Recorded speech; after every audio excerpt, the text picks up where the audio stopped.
Okay, this is where Chapter 9 gets hairy. Something called limiting reactant. And the reason why we're looking at this is that when we perform a reaction with two set amounts of reactants, 15 grams of aluminum sulfide, 10 grams of water, the problem is that one reactant always runs out first. What happens when one reactant runs out first is that it limits the amount of product we can get. If you're reacting aluminum sulfide with water and you run out of water, you can't run the reaction any further. And so here's how we're going to do this. We want to determine of these two reactants, which reactant is limiting. In other words, which one limits the amount of product, which runs out first. Now there's a few types of questions that we could ask, but we'll start off with the easy stuff. Let's just answer this question. Which of these two reactants, aluminum sulfide or water, is going to run out first? And that means that the first thing that we're going to want to do is pick a product. Sometimes these reactions only have one product, and that makes picking one easier. If you have to pick one, I usually go for the one that's easier to write. In this case, this one. And what I'm going to do is I'm going to test. I'm going to ask how many moles of this test product, H2S, could I get from our 15 grams of aluminum sulfide. And I'm also going to ask how many moles of this test product will we get from our 10 grams of water. The one that produces less means it runs out sooner. So let's start with this aluminum sulfide stuff. You're going to want your periodic table so you can calculate some molar mass. But since we're only going to moles, we don't need to go any further.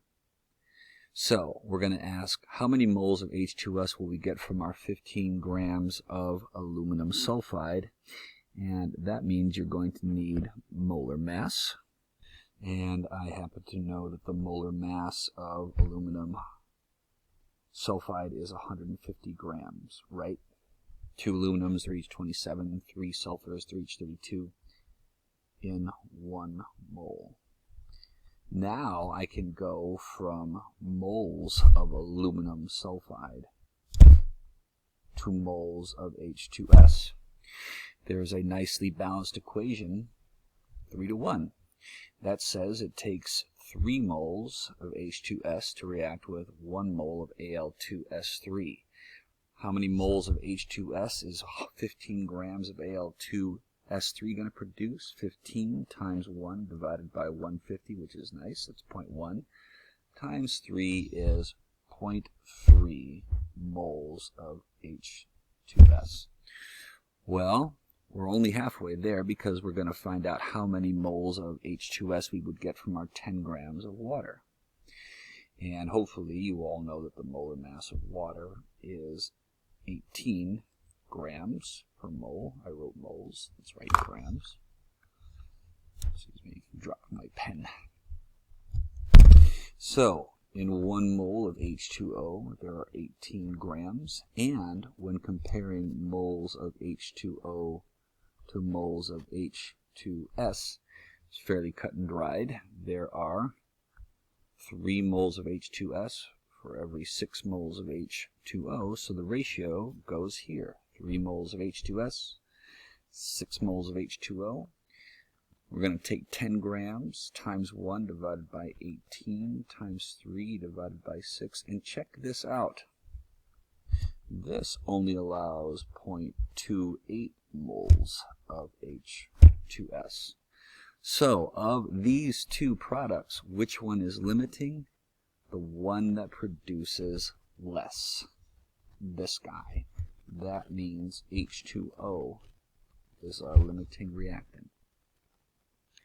Now, if that's all the question asked for, we would be in good shape and we could stop here. But what if it asked us to go a little further? What if it said something like this? What mass of the excess reactant would be left over? So let's see what they're asking here. If one of these reactants is limiting, it means that one reactant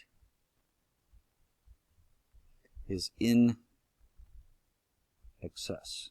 That's the one that is not the limiting reactant.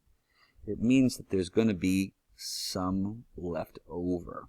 And what we're going to find out is how much of this excess reactant will be left over. So let's take this reaction and let me copy and paste this question so that we can put this down here without having to keep scrolling back up and look at it again. So here's what we got. 15 grams of aluminum sulfide and 10 grams of water react according to the following reaction. We have already determined that the 10 grams of water is our limiting reactant. So what we're going to ask is, how much of the excess reactant is required? Because what we know is that the limiting reactant, in this case water, is going to run out first. There's going to be some aluminum sulfide left over. Let's ask, how many moles of aluminum sulfide is required to react with the 10 grams of water? Now that's one way of doing it, or we could say that we're only going to get 0.28 moles of H2S, and that saves us a few steps. So how many moles of aluminum sulfide are going to be required to react with the 0.28 moles of H2S? That are all our limiting reactant is going to allow us. So this saves us a step. We can go from moles of H2S to moles of Al2S3.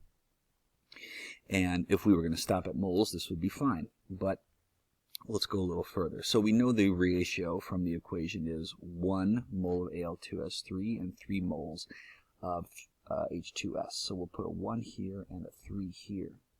Since the problem gave us mass, let's go one step further. We already know the molar mass, and we'll find out how many grams are actually required. So we know that in 1 mole of Al2S3,